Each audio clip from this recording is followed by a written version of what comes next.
Dear students, exam को लेकर market में तरह तरह की खबरें हैं। अब जब ट्रेनें भी चल रही हैं, हवाई जहाज़ के भी चलने की खबरें आ रही हैं। कई बार एग्ज़ाम को लेकर मंत्रालय, जो संबंधित मंत्रालय है, वे भी गाइडलाइंस जारी कर रहे हैं। आने वाला समय बहुत जल्द हो सकता है करवट लेगा, क्योंकि ये जो कन्फ्यूज़न बना हुआ है, इसमें बहुत सारे लोग ये समझ रहे हैं कि एग्ज़ाम ही नहीं होगा तो पढ़ने से क्या फ़ायदा। हमें लगता है कि हमें स्टडी अपनी जारी रखनी चाहिए, इसलिए कि 1-2 महीने के बाद स्थितियाँ सामान्य होने लगेंगी और तब आज का पढ़ा हुआ काम आएगा। तो कंफ्यूज ना रहें। बहुत सारे लोग नहीं हैं, पढ़ भी रहे हैं, लेकिन बहुत सारे लोगों ने पढ़ाई ढीला कर दिया है, थोड़ा सा स्लगिश हो गए। ये सही नहीं है। अच्छा, किताब को लेकर जो दुविधा अगर किसी भी स्टूडेंट्स को, लूसेंट, क्रॉन और फिर स्पीडी, अगर किसी भी तरह का कोई कन्फ्यूज़न है, डाउट है, या आपको लगता है ये प्रॉपर नहीं है, तो आप कमेंट ज़रूर करें। अच्छा, कई बार डेटा में कॉन्फ्लिक्ट होता है, लूसेंट और क्रॉन में कुछ लोग कमेंट करते हैं, तो उसे आप नेट से कंफर्म कर सकते हैं। इसलिए कि डेटा कई बार लोग अलग अलग सोर्सेज से लेते हैं और उसके कारण भी डेटा में डिफरेंस आता है, तो आप नेट से कंफर्म कर सकते हैं। हमने बहुत सारे बुक्स को हम बीच बीच में भी देखते रहते हैं। अरिहंत है, उपकार है, या फिर दूसरे पब्लिकेशंस हैं, TMH है, लेकिन हमें अभी तक लगता है कि ये कॉन्साइज फॉर्म में और प्राइस कम है। तो इन सब कारणों से हमें लगता है कि ये बुक अभी भी ठीक है, अच्छा कंपाइलेशन है, इसलिए हम इसे चला रहे हैं। एनीवे, चलिए आज हम लोग जो टॉपिक्स को लेकर चल रहे हैं उसमें हिस्ट्री में मेडिएवल इंडिया समाप्त हो गया।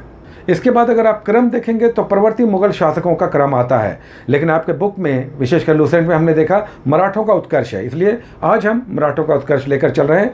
ये भी एक बहुत अच्छा और इम्पॉर्टेंट टॉपिक है, मराठों का उत्कर्ष। इसे 2 सेगमेंट में बांटकर आप पढ़ें। पहले तो शिवाजी के अधीन जो मराठों का उत्कर्ष हुआ, और फिर शिवाजी के उत्तराधिकारी जो थे, बहुत सारे पेशवा थे, उनके नेतृत्व में फिर किस प्रकार मराठा साम्राज्य आगे बढ़ा, विकसित हुआ, विस्तारित हुआ।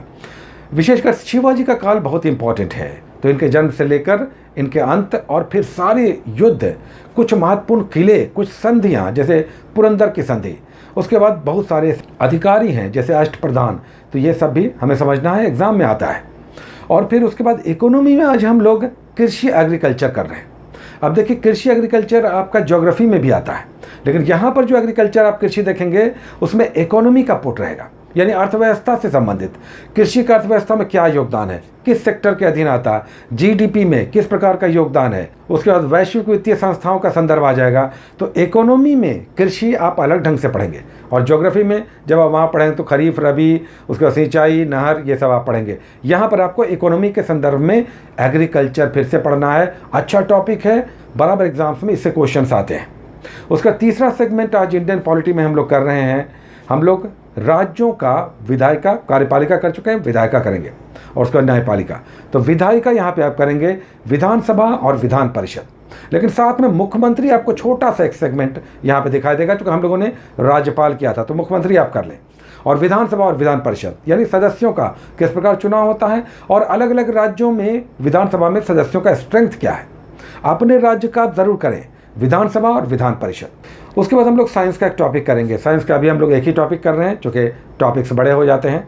आज फिजिक्स का टर्न है, तो फिजिक्स में हम लोग तरंग कर चुके थे, वेव्स। आज हम लोग ध्वनि करेंगे। ये भी एक प्रकार का वेव्स ही है, लेकिन यहाँ पर साउंड को आप स्पेशली करेंगे। ये बहुत इंपॉर्टेंट टॉपिक है। अब साउंड का जितना भी, इसमें भी वेव्स आप कर लेंगे, ultrasonic, infrasonic, supersonic, hypersonic, Mach number क्या है, ऑडिबल रेंज क्या है, कौन सा जानवर कौन सी ध्वनि सुन लेता है, उसके बाद साउंड सुनने क्या, न्यूनतम दूरी क्या होता है, इको क्या है, तो ये सब आप समझेंगे आज ध्वनि में। अच्छा टॉपिक ये भी होगा। उसके बाद हम लोग कर लेते हैं स्पीडी में। 2 टॉपिक्स हम लोग स्पीडी से करते हैं। स्पीडी का रेलवे सामान्य ज्ञान और सामान्य विज्ञान। आज हम लोग स्पीडी में ले रहे हैं 2 पेजेस, 68 और 69। 68 नंबर टॉपिक पे आप जाएंगे तो यहाँ पर कुछ विद्वान हैं, उनके संरक्षक दिखाई देंगे। साथ ही नेक्स्ट आप जाएंगे तो उद्योग है और उनका हेड क्वार्टर आपको दिखाई देगा, जैसे बेल है, सेल है, करेंसी नोट प्रेस है, ये सब आपको दिखाई देगा। उसके बाद 69 नंबर पेज पे आप जाएंगे तो यहाँ पर कुछ दल हैं, राजनीतिक दल, और उनका चुनाव चिन्ह है, ये अधिकतर लोग जानते भी हैं। और फिर कुछ पेपर्स हैं, समाचार पत्र, और उनके संपादक हैं। ये भी अच्छा टॉपिक यहाँ पे दिया हुआ है, इसे आप करें। और साथ ही दाएं बाएं जो 1 लाइनर्स हैं, इसे भी आप करते हुए चलें। और साइंस के स्पीडी में जब आप आएंगे तो यहाँ पर हम लोग 10 मॉडल सेट्स कर रहे हैं। तो आज 151 से लेकर 160, 151 से 160 के बीच 10 मॉडल सेट्स आप कर लें।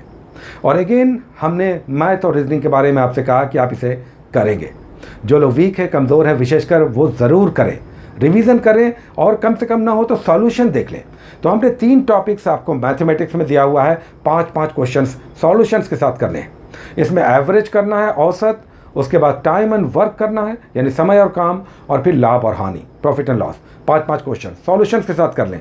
और रीजनिंग में भी हमने ऐसे ही 3 टॉपिक्स दिया हुआ है। सादृश्यता, अब जैसे बढ़ई है तो बढ़ई का लकड़ी है तो लोहार का क्या होगा, इस तरह का एनालॉजी करना होगा, 5-5 कर लें। रीजनिंग, कोडिंग डिकोडिंग करना है, उससे 5 क्वेश्चन कर लें। और फिर लास्ट में दिशा और दूरी है, इतना किलोमीटर दाएं गए बाएं गए तो इतना किलोमीटर चले गए, आप कहाँ पे हैं। तो इस तरह से सादृश्यता, कोडिंग डिकोडिंग और दिशा और दूरी 3 रीजनिंग में टॉपिक्स करने हैं। उसके बाद करंट अफेयर्स हम लोग करते हैं। तो करंट अफेयर्स में आज हम लोग समाप्त कर रहे हैं मार्च मंथ, और मार्च में आज हम लोग 25 से लेकर 31 तक, मार्च 31 का महीना है तो 31 तक आप डेट वाइज ऑनलाइन करेंगे, मार्च समाप्त हो जाएगा। और लास्ट में हिंदी का टॉपिक आता है, 10-15 मिनट देना है।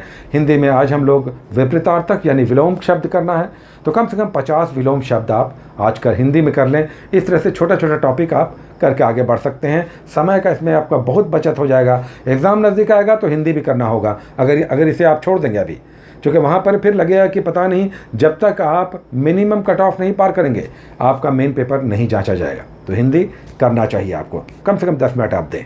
Take care.